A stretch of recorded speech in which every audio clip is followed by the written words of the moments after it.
Hello, my name is Arthur, and I'm going to do a quick presentation, kind of like a walkthrough, a showcase about my new case study.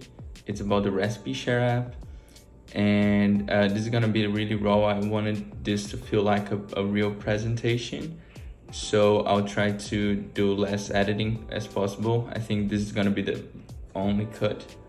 And yeah, so now that we are at the case study page, we can start. Here, the first section is a quick navigation. If you want to skip through all the theory, you can just click it here on prototype and you go straight to the app prototype and you can test the app by yourself. So let's get started. Empowering communities, a new approach to Recipe Share to combat misinformation and enhance food quality. I'm going to do a quick review about everything here. So Recipe Share was born when I read an article about people using a lot social media as a search engine and facing a lot of food content and trends like the what I eat in a day kind of a challenge, and people are spreading this information without being certified chefs or long time food influencers. And a lot of users blindly follows what the influencer says, what anyone on social media says.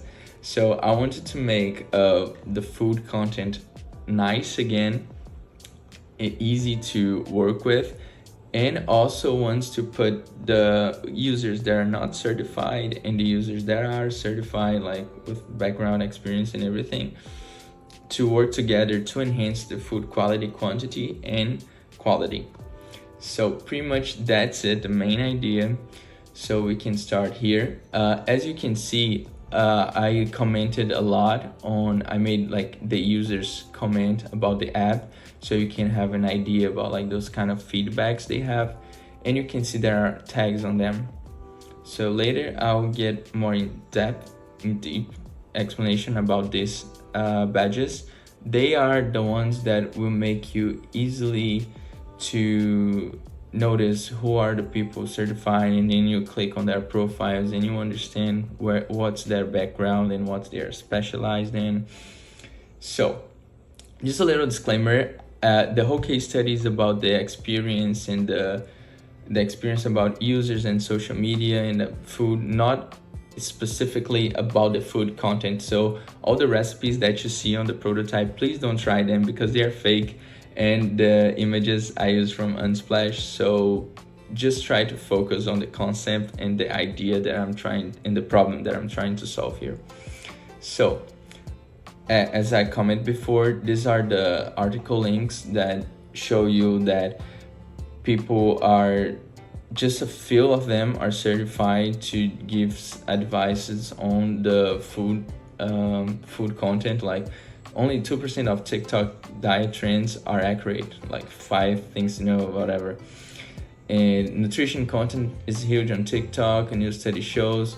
So we can see here that has a really big potential, but with big potential, a lot of people that are uncertified to give their advices are also joining.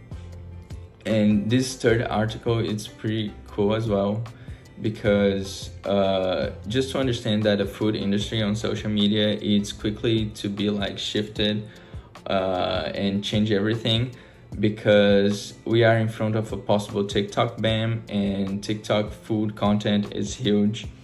And this is a great opportunity for new products, new ideas to arrive at the market, and we involve the industry for a better place, right? Enhance the quality. So how are we gonna boost the quantity and quality? So as I was saying, the whole idea about the app was to make easy for people who doesn't have background to create content, background on like they're not specially on food, like a chef or someone a nutritionist. So these people can easily create quality content as the chefs. We will do search of a kind of a cross post. I'll get there to the remix stage, but for now I want to show you how do you know that this person has a valid experience. So when we are going to create the account, we can select from these 3 badges, and then you're gonna submit your qualification, your background, and the Recipe Share team will validate. So We have like influencer, pro, chef, and medical. And if you just want to be a normal user, you can just be a normal user. These are for like content creation or sponsors. And then on the profile, you get highlighted like a verified influencer, verified professional, and you got your tag here. So, and you can check it out just by a click on the profiles. So here, empowering the community through the community. So as I was saying, like when you are creating a recipe, you'll have to put images, the methods, the steps, but sometimes you just wanna add your own taste, like adding some methods or ingredients or even removing. So you can easily do that. It's like editing a already done recipe. So it's pretty fast and you can create your own. Like I put here on the top an example that the dude Bruno just uses to take it off the onions, and then you have a full custom recipe without onions on your page, you know. So this can make like the recipe share easy for your friends.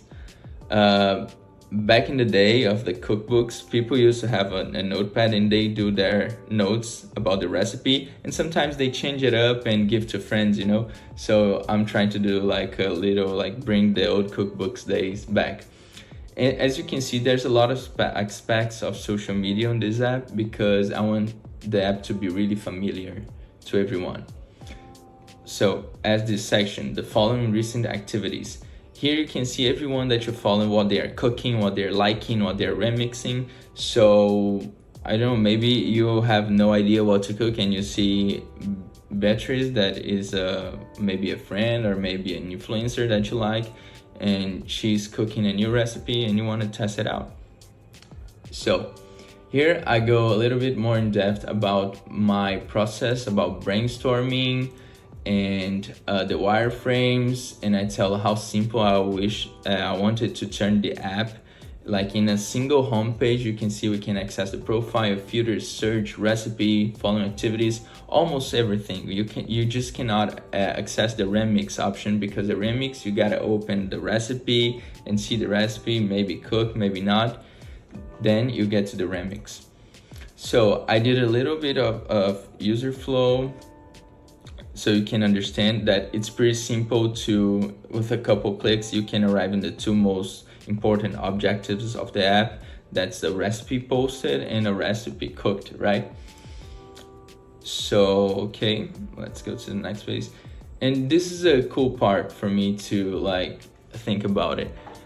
Monetization, it's pretty, I just fell in my own joke here. I put a random recipe blog ad, because a lot of blogs, even if they are news blogs or cooking blogs, they throw you paywalls and random ads that have anything with food, proper food, right? And the main idea about recipe sharing is mix this remix option and the community interactive to put brands or chefs to do their special like recipe with such as a tool, like, oh, you need to use this blender and you make this recipe and you can do a remix. Or even chefs, famous chefs that have like their principal dish sharing with others, just to do a little interaction, and then they can sell a product in this. So advantage, no more random ads, interaction between ad and user, no interruptions, better user experience.